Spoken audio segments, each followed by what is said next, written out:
یو حدیث کې راځي نبی علیه الصلاة والسلام د کور څخه راووتی، مسجد نبوي کې صحابه ناست. نبی علیه الصلاة والسلام چې راووتی، دلته په دې مجلس کې د دوو کسانو پر یو شي سره جنجال، یو دا پلاني مسله دی، د هغه بل ولیا دی.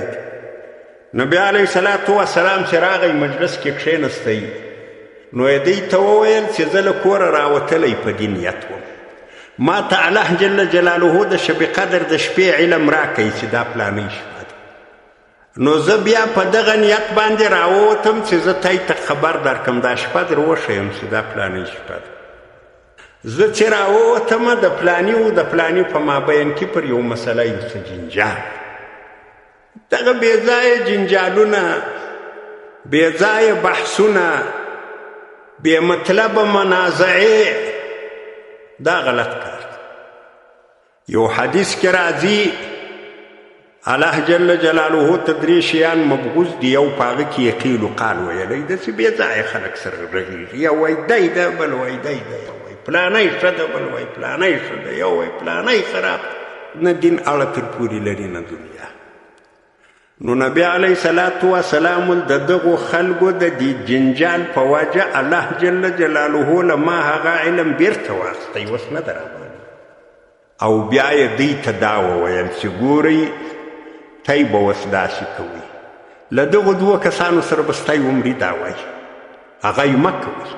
کېدلی سای چې دغه پېښه چې وسوه دا به خیر چې دا له ما څخه الله دا علم واخیستی، تی ته دا شپه نه ده معلومه، دا به خیر، ځکه دا به بیا تاسې په هره شپه کې طلب کوئ. که شپه معلومه وای نو خلک تر هغو ورته بیدېدو چې هغه شپه راغلې وای بیا، او چې دا نه ده معلومه نو په هره شپه سړی سایه کوي، کوشش کوي.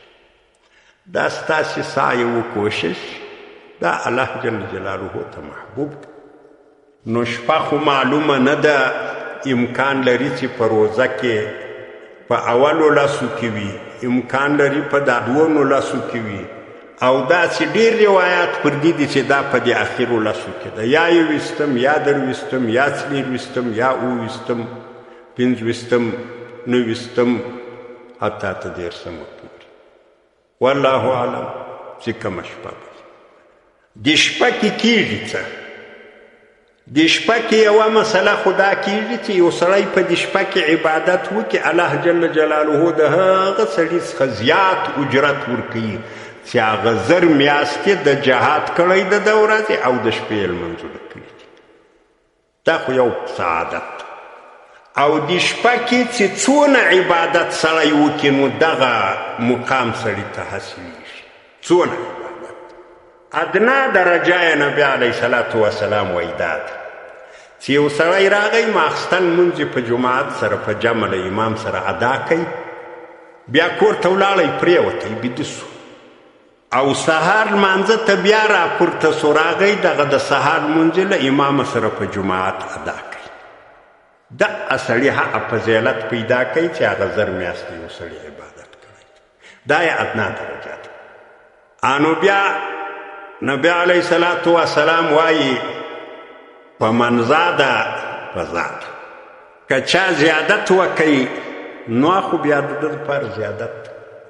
چا د ماخستن له لمانځه وروسته څه نفل وکړي، چا څه تلاوت وکړي، څوک پیشلمي ته راپورته سو اودس یې وکوي، یو دوه رکاته یا څلور رکاته نفل وي، چا په شپه کې تلاوت وکوي، څوک چې په خپله بستره کې پرېوتی د الله پر پیغمبر صلی الله علیه وسلم یې درود ووایو، د الله ثنا یې وویله، تسبیحات یې وویل، نو دا خو بیا د ده زیادت د دغې شپې فضیلت په دغه قدر سره پیدا کېږي چې د ماخستن لمونځ په جمع وکړي، د سهار لمونځ په جمع وکړي.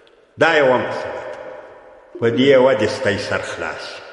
دومه مسله دا ده دغه شپې باندې ځان پوه کېدل دا ضرور نه ده. تاسې په کومه شپه کې د ماخستن لمونځ په جمع وکئ، سهار دې په جمع وکئ، دا شپه تېره سوه، که ته خبر سوې که نه سوې خبر، هغه فضیلت تا پیدا کړه. ستا خبرېدل ضرور نه ده. دغه شپه په روزه کې حتما پر هر مسلمان تېرېږي. هر مسلمان چې د ماخستن لمونځ په جمع وکئ، د سهار لمونځ په جمع وکئ، دغه فضیلت یې پیدا کوي. لیلة القدر خیر من الف شهر. نو یو سړی کوشش کوي چې یاره د دا روزې 10 شپې دي، دا 10 لمونځونه خو به د ماخستن او د سهار په جمع کوم، له هغه څخه دا فضیلت نه پوکېږي. دا ضرور ده. علم پر دې شپه باندې راتلل دا ضرور نه ده.